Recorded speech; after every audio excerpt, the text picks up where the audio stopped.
there, this is Kim Willis, and welcome. If you're watching this as a replay, enjoy it just as much as the people who watched it live. Looking forward to sharing this little topic with you. It's a topic that I think will be helpful. 5 online marketing mistakes. Now, these are mistakes that I have made in times past. I don't think I make them anymore, but I have made these mistakes. And by the way, these are not the only mistakes I've made. I've been online marketing since 2006, so that's a long time. That's 12 years, almost 12 years. It'll be my 12-year anniversary of my of this adventure commencing will be in October this year. But yeah, I've made my fair share of mistakes. Obviously, I've done some good things. I wouldn't be still doing this if I hadn't been, hadn't attracted a fair amount of success. But I've made some mistakes. I have made some mistakes. And I've had my ups and downs. And some of these mistakes have cost me dearly in terms of lost income. Sometimes I spent too much money on, advertising and different things, programs, etc., that did not work out for me. But then, to balance it, there are lots of things that I've done over the period that have worked really well. But if I can help you avoid making some of these mistakes, well, that's got to be good, because that will mean that you should be able to progress that much faster. Yes. So I'm looking forward to sharing this topic with you, and I think we'll get started with it pretty well straight away. But before I get started, just a little word about me. I've been online marketing, as I said, since 2006. And it's been pretty much a positive experience. And after I had after I felt the first flush of success at the end of the first month, I said to my wife, I said, look, this is something that I'm going to do for the rest of my life. That's what I said. And so here I am, 12 years, almost 12 years later, and I'm still doing it, still as passionate as I was way back in those early days. Still as excited as I was. And I think that the reason for that is that I actually enjoy doing the work. If you do something just for the money, it kind of, doesn't, to me, it's the wrong motivation. It's the wrong way of looking at it. You've got to enjoy the work and have a passion for it. I'll get into that very shortly, but let me get started. So, as I said, I've been doing this now since almost 12 years, and it's enabled me to quit the rat race. I did that within 55 days of starting, and even though, as I said, I've had a few ups and downs over that period, overwhelmingly it's been a plus. It's been a positive, and now I'm a digital nomad. So I've got my bucket list. I tick off, different countries that I've been to and experienced and lived in. I'm living in Asia at the moment, so it's been a fantastic experience, despite the setbacks that all of us have from 1 month or 1 year to the next. You're always going to experience a bit of that, particularly if you're experimenting with different strategies. Some strategies don't work. Okay, well, you write that off to experience. You learn from it, and then you can move on to bigger and better things. All right, so who have we got here thus far? We've got Robert Smith. Hi, Robert, how you doing? I'm doing great. It's morning in my part of the world, and for lots of people, including, I think, Robert, you're from the US, aren't you? It's night time, around 9 o'clock, something like that at night. So let's deal with this topic: 5 deadly mistakes, 5 deadly online sales mistakes. And as I said, every one of these mistakes I have made at some point or another. Not recently, not lately. No, I think I've been able to cure myself of these little errors. But here's the first one, and it starts like this: hungry for dollars, but no passion or belief. Hungry for dollars, but no passion or belief. In other words, you're just chasing the money. Yeah. And some people say, well, isn't that what we're supposed to be doing? We're supposed to be chasing the money. Hey, I'm a coach. I'm a I'm an expert, I'm a network marketer, affiliate marketer, whatever. That's what I'm supposed to do. I'm supposed to chase the money. Well, that's part of it. Money, but money to me is kind of an outcome as a result of doing some good stuff beforehand, right? The money is a reward for adding value to your little marketplace. That's the way I look at it. And people sometimes say to me, they say, look, I say, why are you doing this? They've joined some kind of a program, a money-making program. And I say, oh, because I want to make some money. Okay, but what is it about you that says, hey, I'm worthy of attracting dollars? What is it about you? What's so good about you? If money is what you want to receive, how are you going to receive it? How are you going to receive it unless you can attract money, right? And my view, you may say I'm wrong, but my view is that unless you have a degree of passion for the thing that you're doing, the money is probably not going to come. It's probably not going to come. And that would be a shame, very disheartening and disappointing from your point of view. And the other reason why it's a shame is because the people that you're wanting to influence didn't hear your true voice. And when they don't hear your true voice, they're not going to do business with you, because most people can sense a lack of authenticity, if you know what I mean. So yeah, mistake number one, just doing it for the bucks. And there's no passion to back it up. No passion at all. Who else have we got here? Hi Diane, how you doing? Good to see you again. Axel, g'day Axel, how you doing, mate? Linda, hi Linda. Oh, Linda's got some travel exploits on at the moment. Lucky girl. Love it, love it. Wish I was there. All right, I think she's on a cruise ship, or about to be. Oh no, she's at a conference, that's right, yeah. She's in the travel game, she loves the travel. All right, so do I. Now, yeah, so that's number one. Just, chasing dollars, but no passion to back it up. So sometimes when I work with people, I wouldn't say I'm like a full-time dedicated coach, but I do a little bit of coaching work with people that I'm interested in working with. And sometimes I say to them, well, asking that question, why are you doing this? What's the reason? Put the money to one side. What's the reason that you're doing it? What's the purpose here? Do you have passion for it? And if I sense a lack of passion coming through, I'm going to say to myself, well, maybe they're in the wrong place. Maybe they're doing the wrong thing, because just chasing money for the heck of chasing it is, to me, not the way to go. Now, look, I'll be honest with you. When I started in 2006, it was a make money online kind of a program. Okay, it's history. It happened. It was a make money online program. It was a sort of a big ticket thing. It had a network marketing aspect to it. It had a product aspect, but the overwhelming theme was make money online. Okay, now, how did I get the passion for that topic? Well, I didn't have much of a passion for it, but here's where I did have passion. I had passion for personal development. I had a degree of passion for that because I'd been through a process in the previous few years whereby I became a bit of a student of personal development. And I thought, well, if I'm going to enroll people in this money-making program, people who are supposedly looking to make money online, if I'm going to do that, I can't just promote this make money online thing, particularly when I hadn't made any myself, right? So I thought, well, how can I make a change? How can I be the point of change for these people? And I thought, well, I can probably help them with personal growth issues. I can probably help them with goal setting. I can probably help them with a degree of, prosperity thinking type of thing, which is something that I had embraced in the near past. Okay, I can probably help them with that. I can probably help them with other areas of their lives that might be beneficial if they're going to join this program that I was trying to promote. So I didn't get my passion so much from the program itself.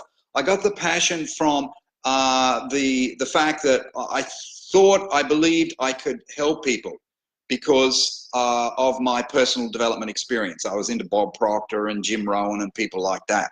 Okay, so that's where I got the passion from. I didn't get it from the actual program itself. Now, it's different for other people who are not in that kind of a niche.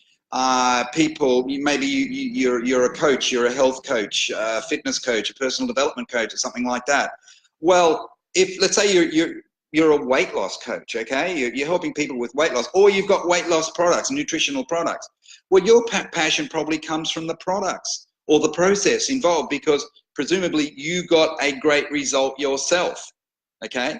So this is the problem with make money online type programs, is that people who join them usually have not made money online. So how can you develop passion if you haven't made any money? You've got no belief, you've got no excitement or enthusiasm to back you up. So if you're going to join that tough niche, and it is a very tough niche, make money online, believe me. If you're going to do it, you've got to find your passion in another way. You've got to find it somewhere else. You've got to find it from maybe past experiences that you've had, and you can inject that into the conversation when you're talking with people. But other niches, much easier. It's easy to have a passion for weight loss if you've lost weight and you've become a product of the product. You're a walk and talk and live and testimonial. It's easier to have a passion for travel if, number one, you love travel to start with, and number two, you've been doing a bit of it yourself, and you can share all those wonderful stories, you see. So the passion, lead with the passion, and the dollars will probably follow if you're doing a bunch of other things right as well. The dollars will probably follow. Lead with the passion. The passion will infect people in a positive way. It will affect people in a positive way, and it will attract people to you. Law of attraction writ large. So that's number one. That's number one. Number one mistake, chasing the dollars without any passion or belief. Chasing the dollars without any passion or belief. And if that's been you, and it hasn't been working for you, and it probably hasn't been working for you, well, maybe this little point could be a wake-up call for you. All right, see how else we got here. Nguyen, did I get that right? Nguyen Thai Beach. I probably got that wrong, but welcome. Actually, right now I'm in a country in Cambodia next door to Vietnam, and that's definitely a Vietnamese name. Megan, my good friend Megan, who I'm going to be speaking with one-on-one next week, aren't I, Megan? So yes. All right, that's great. Okay, let's look at the second one, and this one is perhaps not so obvious to a lot of people, and here it is. Thinking that online is the same as offline, okay? So you want to build a business online, or at least part of your business. You want the leads and, you know, contacts, connections, etc., to come from offline activities. Now, you make a big mistake if you think that online is the same as offline. It is not. It's not the same. No way is it the same.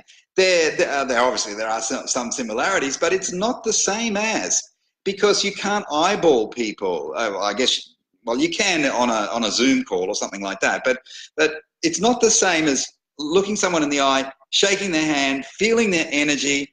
You know what I'm saying? It's different. And because of that, I would say it's a lower trust way of doing business online. It's lower trust. There's more skepticism. There's more suspicion. It's just harder in some ways to build the trust and get that know, like, and trust factor working in your favor. It's harder. Doesn't mean that the difficulty is overwhelming. No, not at all, because here I am almost 12 years later, and I'm still doing it and still loving it, right? So, but it's like anything. It's like baking a cake. There's always a recipe, and your job is to figure out what that recipe is, or to buy it, or to pay someone to help you with it, or whatever. But it's a formula. It's a recipe, and it's just different. And the reality is that you have to do more work to build trust with online. It's much easier. If I meet somebody in the local community at like a networking event or something like that, shake their hand, hey, if it's a good strong handshake, they like me, you can feel it. You can feel it almost straight away that maybe they like you, maybe they're feeling positive about you. Well, trust in a way has already been partially established. Now, sure, that you'll need to talk to them a bit more, but it is easier and it's faster. It's faster. People say the online world is faster. No, that's another myth. It's not faster. It's, in some respects, it's slower. It's slower. Now, look, when I first got started, I made money quite quickly. So that might sound like a contradiction. I made money quite quickly, but I did it with, there's two ways that I did it. One way was that I plugged in to my existing little audience. In other words, my circle of influence. And these were people from the offline world. You see, that's why it was faster. And the other reason why it was faster is because I used paid ads. I used Google AdWords, and that worked pretty well. But by the end of that first month, I'd made almost 10 grand. By the end of that first month, most of the money came from those contacts that I had in the offline world. I made about 2,800 from the online, but I spent 600 on the ads. All right, I think it was 650, something like that. And so it was profitable. Don't get me wrong, it was profitable, and I made a lot more in the second month. But the fact of the matter is, the bulk of it, the majority of it, came from the contacts, the warm audience. In other words, the people that already know, liked, and trusted me in the offline world. You get it? Yeah.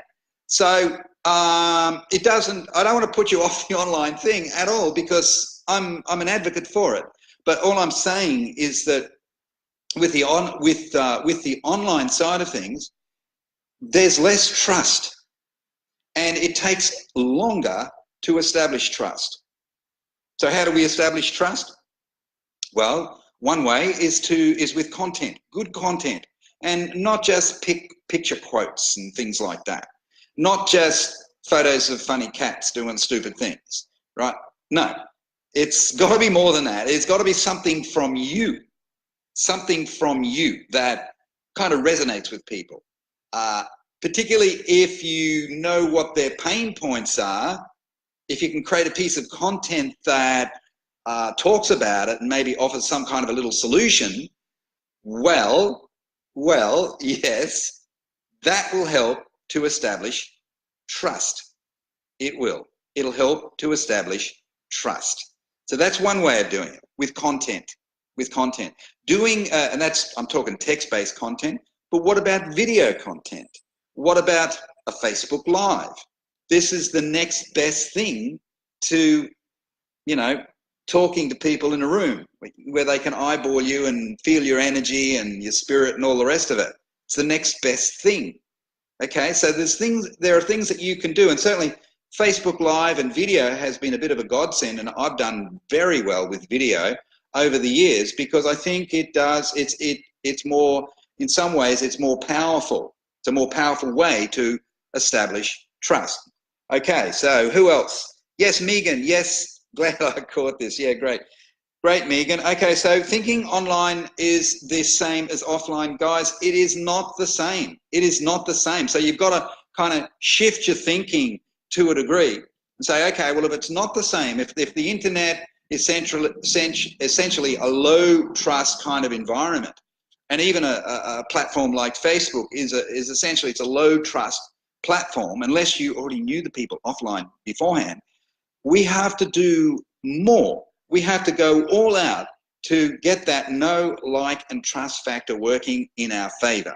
Now, you've probably heard it before, know, like, and trust, but look, hey, it's still early part of it's still the early part of the year. Let's revisit some of these great truths, these great principles and rules for doing business. So we've got to do even more to build trust, to build likability in the online space. So question I've got for you, are you doing enough right now? Are you doing enough to build the trust, to establish trust? Instead of thinking about making money, oh, I've got to make money, hey, let's focus on our passion, number one. Number two, let's start building some trust by creating some content that knocks people out, that hits them between the eyes and say, wow, she is talking directly to me. She is talking directly to me. Now, when you can get your content to that point, wow, your audience building activities are going to become so much more productive, so much easier. It's just going to be a magical, wonderful experience for you. No doubt about it. Megan says, yeah, I had someone reach out the other day after a live saying, thank you for the live and that I really touched them. Yes, that's great. That's a great testimonial for, or a great endorsement for what I'm saying. G'day, Kyle. Kyle from Sydney. How you doing? Good to see you, mate. Jean. Hi, Jean. How are you? Hope to talk to you soon, one-on-one. Okay. All right. So that's number two. That is number two. Number two mistake, thinking that the offline is the same as online. It's not. We have to do more work to build trust. Now, what's number three? Thinking you can make money with no skills. Thinking you can make money with no skills. Oh, yeah. This is another one. This is like a pet. This is a pet hate of mine. People that think that they can just, start doing this internet marketing thing, start, marketing online. They've got no skills, etc. And they wonder why they're not making any money. And worse than that, they're not prepared to put in the effort to acquire the skills. So going back to the make money online side of things, people join these programs. They have no passion for it. They have no passion for it. All they want to do is make money. I've got to make money. Got to make money. All right. They join this program. They don't.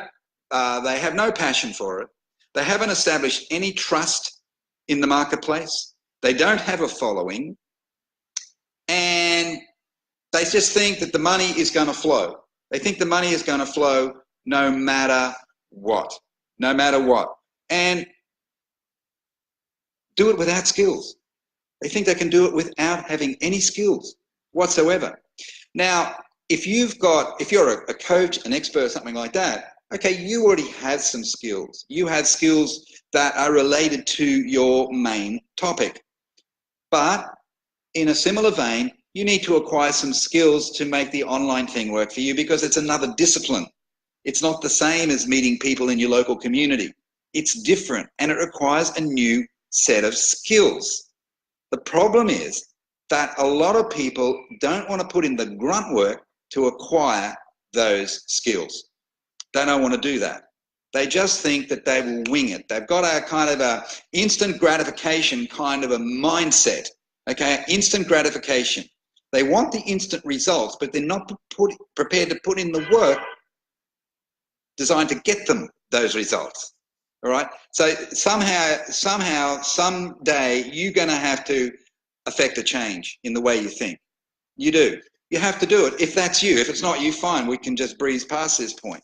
But if you haven't made the connection there with the imperative of acquiring skills associated with your niche and skills associated with the internet marketing side of things, you're always going to struggle. And, to me, it's not a good place to be, because in reality, in 6 months' time, you're going to be in the same place. Wishing and hoping that things are going to get better isn't going to make them better. Wishing and hoping ain't going to do it. It's only when we bite the bullet, we knuckle down and we say, look, I've got to do the work to get the job done. Look, I wish I could dress it up. I wish I could make it more sexy, give it more sex appeal, give it more allure. I wish I could do that. But look, hey, I'm a straight shooter. And let's just talk reality. The reality is that we have to acquire some skills if we're going to make money in the first place, or like me, achieve new goals, next level thinking. So I'm skilling up myself right now. To me, it never stops, never stops. It's an ongoing journey. It never stops. I'm always learning. Having a passion for learning is part of it. And, if you have a passion for learning, great. All you need now is the work ethic to back it up. Okay, just the work ethic. I really hope you have a passion for learning. If you haven't, well, gee, see if you can figure out a way of just getting excited with about your topic. And one of your topics is to learn the skills relating to internet marketing, audience building, generating leads. What are those skills? Do you have them yet? All right, who else have we got here? All righty. Margaret. I won't try and pronounce your last name there, Margaret, but great to have you. Joseph, g'day, Joseph. Good to see you again. Anna, gee, Anna, that's amazing. Every week, somehow I see your name. Anna and me have had a bit of an association, business, of course, in the past. And every time I see your name, and yesterday was one of those days, I thought, I've got to reach out to Anna to say hi. Hi, Anna. Great to see you. So let's look at number 4 here. Not knowing the difference between friends, likes, and true fans. Not knowing the difference between friends, likes, and true fans. So we've got our personal profile. You know about that. You're watching this on your personal profile. You've got your personal profile. So the name of the game there is to add friends. If you're wanting to use it as for business purposes, you add business related friends, don't you? Your business oriented friends, niche specific friends. Okay, so you add those friends. So that's a way of, that's got the first step in an audience building strategy. Now, the other thing that people often talk about, apart from Facebook groups, okay, well, you're adding members to a Facebook group, okay? But then there's the third one, which is adding likes, getting people to like your business page, like a Facebook business page. Now, a lot of people get confused about the 3 different types of pages. So you got your personal profile page, you got your group page if you run a group, and then you've got your business page. And I think it's probably fair to say that people who are marketing something and promoting something, more people have a business page than have their own group. So a lot of people have a business page. Very easy to set up. You can set them up in a couple of minutes, right? Or maybe even less than a minute. But a lot of people don't really understand what the issue is with business pages. They think the issue is the number one goal is to get some likes, page likes. Get people to like my page. Please like my page, like my page. So they do a thing via the Facebook platform where Facebook will automatically ask them if you press the right button to like your page. Okay. Now I've started a new page recently. It's called $1 Million Tribes, and I asked some people to like my page a few days ago, and I've had about 100 so far. Fine, but to me that does not constitute a real audience. A real audience is comprised of people who really like your stuff and they're engaging with your stuff. Let's call them true fans. Okay, so you've got superficial fans, people who just click a like button. Anybody can do that. There's no commitment. There's no commitment. Anybody can do that. But it's only when they move to that next level of commitment where they put in a little bit more time and they're reading your content and they engage with it. They like it, they share it, or they leave a comment. They leave a nice comment, a helpful comment, a meaningful comment, or something like that. Okay, and when you see this pattern being duplicated several times with the same person, you probably come to the conclusion and say, this is a true fan. This is a person that really digs me. They like my stuff. So what should be the next thing that you should do? Well, if it was me, I'd be reaching out to them on Messenger and saying, hey, thanks for liking my stuff. I really appreciate it. And maybe get into a bit of a conversation with those people because they become your true fans. And you don't need many true fans to make money and to generate leads.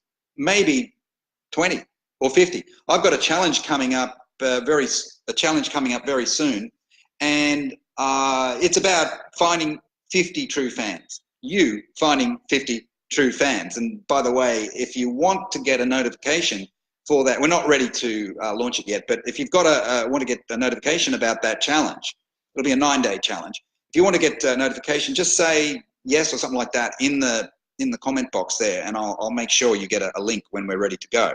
Okay, so I've got this challenge coming up, and it's about acquiring your first 50 fans, real fans, not people who just click a like button.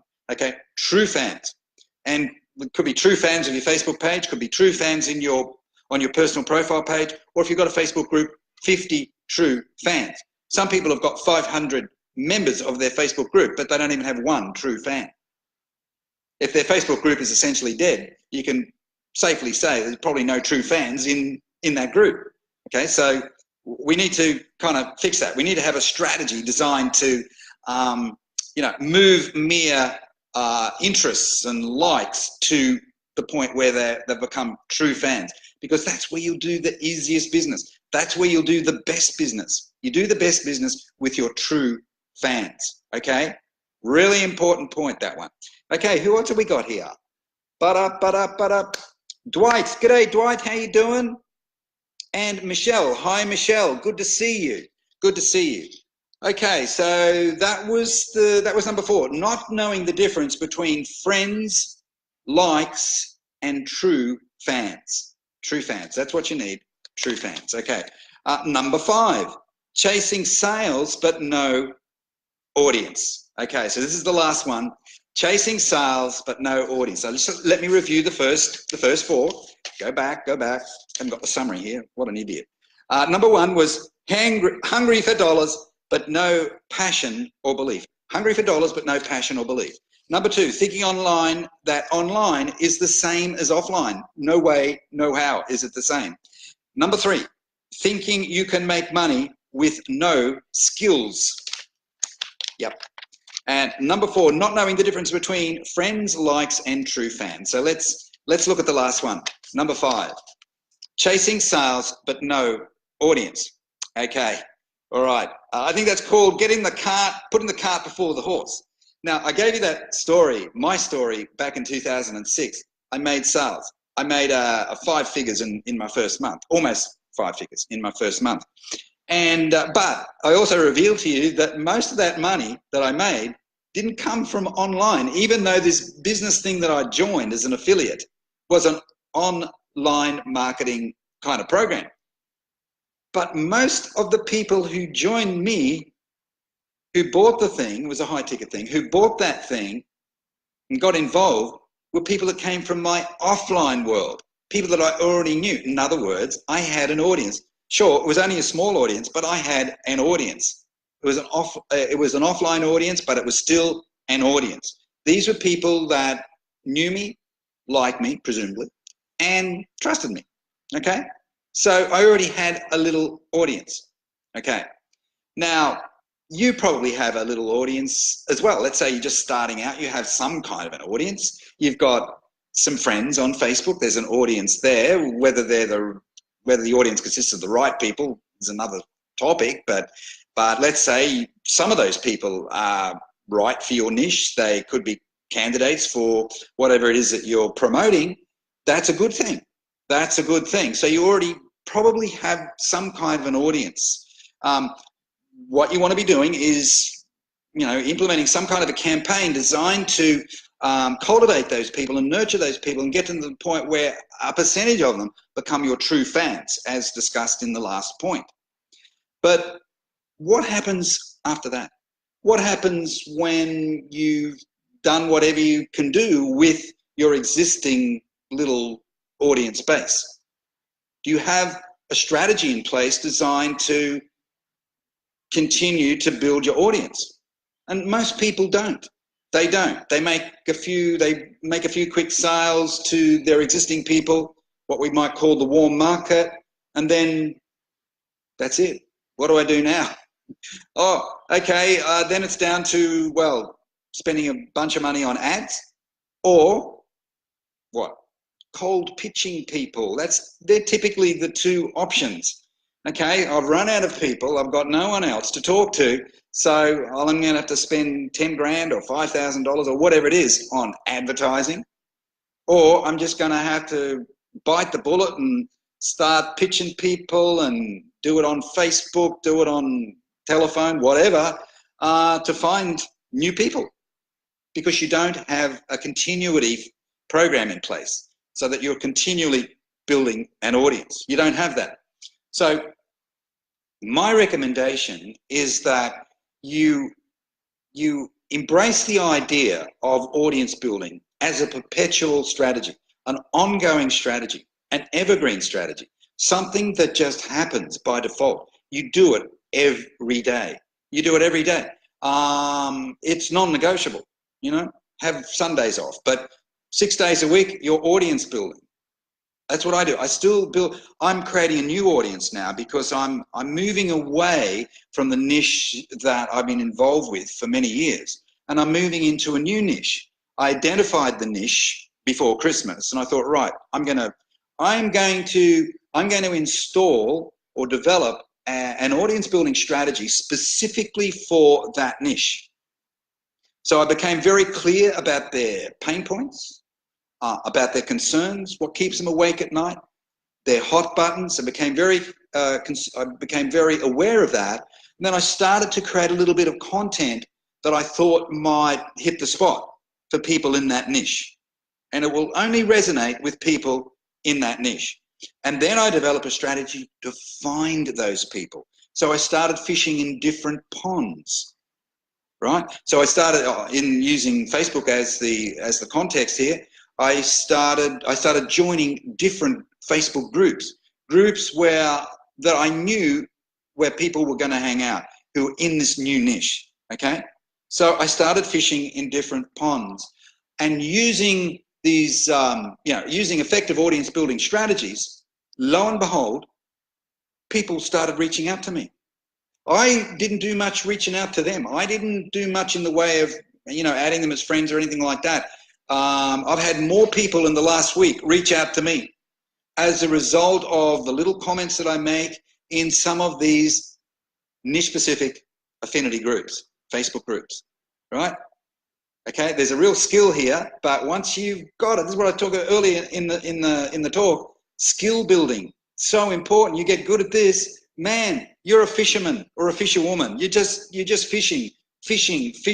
Someone takes a little nibble of the bait, and next thing I know, they're friending me. Right? They're reaching out to me. Now, sure, some of them want to pitch me on something, but I'm pretty good at turning the tables on those people anyway. But there's a bunch of them that they're interested. They like what I'm doing. And so I'm building my audience in a brand new niche. So it doesn't matter where you are. If the niche that you've been working in up till now is not productive for you, okay, you can change the niche, but only do it if you're crystal clear on how to do it. Crystal clear on the right way to build your audience. So that's it. They're the 5 points, 5 mistakes that I've made in the past, and I don't think I'm making them anymore. And I hope that you've gained some value from this little talk. Who else? We got Sarah. Hi, Sarah. Great to see you again. Sumit. Hi, Sumit. Did I get the pronunciation there right? Hope so. Sumit. Yeah. Hi. Well, look, that's pretty great. That's excellent. If you've got any questions, hey, ask now whilst I'm still on the call. And as I said, I've got this challenge coming up, just to finish on a little bit of a promotional note. This will be a good challenge. I tell you what, I've put more work into this challenge than any other challenge that I've run.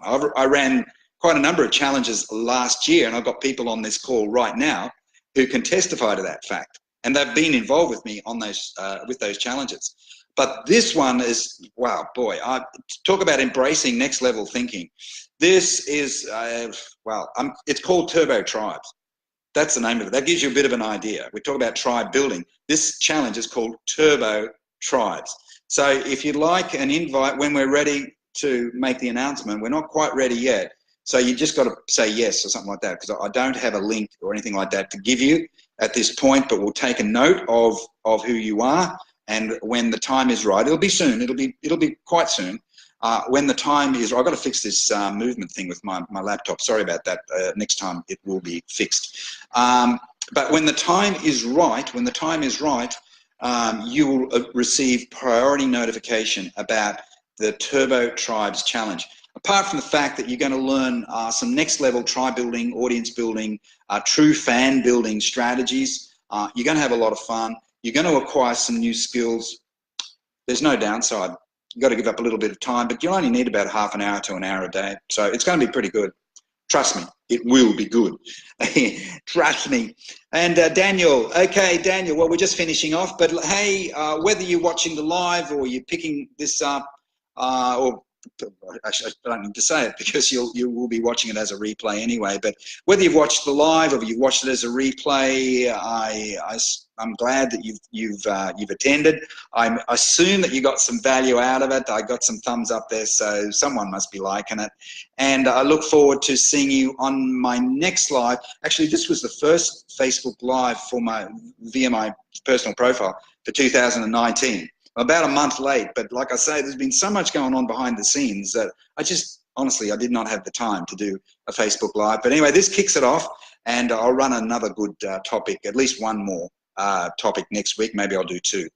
All right, folks. Okay, see ya. This is it. That's it for me. Enjoy your evening. Enjoy your day, wherever you are. And have a good weekend. Okay, bye-bye. Bye-bye.